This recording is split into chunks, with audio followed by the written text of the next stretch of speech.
Do you deserve to be happy? Genuinely, every single person watching this, go look in the mirror. Do you deserve to be happy? Look yourself in the eye. The answer is probably fucking not. You don't deserve it. Bam. When you're hungry, it's your body telling you need to eat some food. That's fine. You react to that. When you're depressed, your body's telling you need to change your life. And if you're feeling that for long periods of time and then not changing your life, well, you don't deserve to be happy. You don't deserve it. Everything in life that is valuable must be earned. Peace of mind must be earned. Happiness must be earned. I'm happy because I earned it. I get to be top G. Of course, I'm fucking happy. I'm me. When I look at the lives of people who tell me they're depressed, I look at them and think, you know what? If I was you, I'd be fucking depressed. Facts. If I was you, I'd be depressed. So of course you're depressed because your life is shit.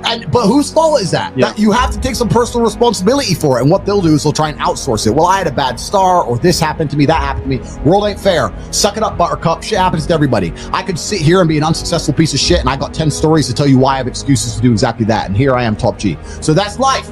That's life. You have to get shit done. So yeah, if you live a depressive life, you're gonna feel depressed. If you lived my life, you wouldn't feel depressed. So now you know what to fucking do. Now you're either gonna get up and do it, or you're gonna sit there and stay depressed. When you tell the world that depression can't be solved, what you're doing is absolving yourself from all responsibility. I no longer have to stand up and work hard and try and be something because it doesn't matter how hard I work because I'll be depressed anyway. They know that's a lie. They're just trying to fake, they're being ignorant on purpose to avoid doing the hard work. That's all it really is. Names a single attribute for masculinity which is going to come from a place other than trauma or pain. I talk about this all the time. People say I've had a traumatic life. I say, well, then you're very, very fortunate. You had a traumatic life. Now, you may have misused that trauma. You may have misplaced it. You may have accepted the matrix telling you that you now have an excuse to fail, as opposed to using it to grow. But every single man of value went through trauma, and they went through pain. It's going to be painful to get strong, painful to get rich, painful to become important. It's going to be painful to become good with women. Your heart's going to get broken a bunch of times. You have to be prepared for the pain. If you're not ready for pain, you're never going to be anything that matters. And that's what life's about. You're not going to be able to go through life avoiding pain and also becoming a man of quality. You're going to have to be that guy who's been through so much shit that he can wake up and go, this ain't nothing. This ain't nothing compared to back then. This ain't nothing compared to that time. You know, and if you're not going to be that guy, then you're going to always suffer the consequences of not being that guy. There's pain to become important, and there's pain in not being important. So you have to make a choice. You need to find something you're afraid of, find something that can hurt you, and go do it. Stop talking, start listening, get out there, get hurt, get the fuck back up. I do not believe in things that take away power from me. I only believe in things that make me more powerful as an individual. Now, I cannot deny that feeling depressed is real because every single human on the planet sometimes feels depressed. Feeling depressed is real, but being a depressive or having depression is something else. I accept that if I do feel depressed, or I do feel sad, or I do feel negative, which is actually very rare for me, but if it does ever happen, I understand I'm human and it's an emotion I'm going through and it will pass. People who have depression believe that they have a disease that can't be fixed and can't be cured.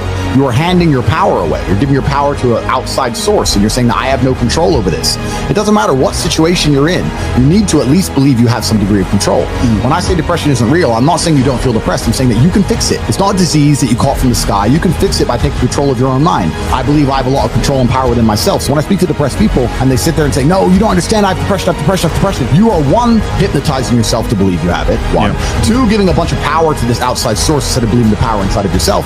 And three, not just being realistic enough to know that I feel a certain way and I feel this way because of my life circumstances. And if I change my life circumstances, perhaps my mindset might change. And that's why I say depression isn't real. The worst things on the planet could happen to me. I refuse to be a depressed person. I may feel depressed for a day, or I may feel depressive for a few hours, but I will never be a depressed person. I'm not the guy who walks with his fucking head down. I'm the guy who walks with my shoulders back and my chin up high.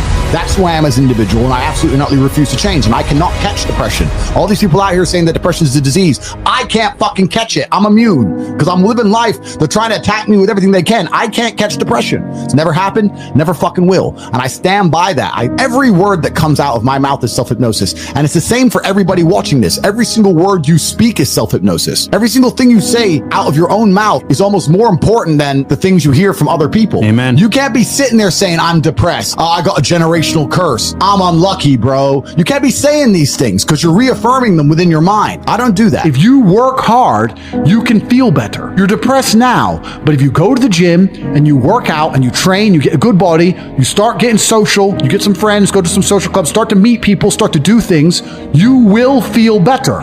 That is far more healthy than talking about it's a disease we can't fix, take these pills. The gym has been proven to fix more depression than antidepressants. This has been proven. This is statistical. So when I say depression isn't real, people say, what you're saying is dangerous and you're going to hurt people.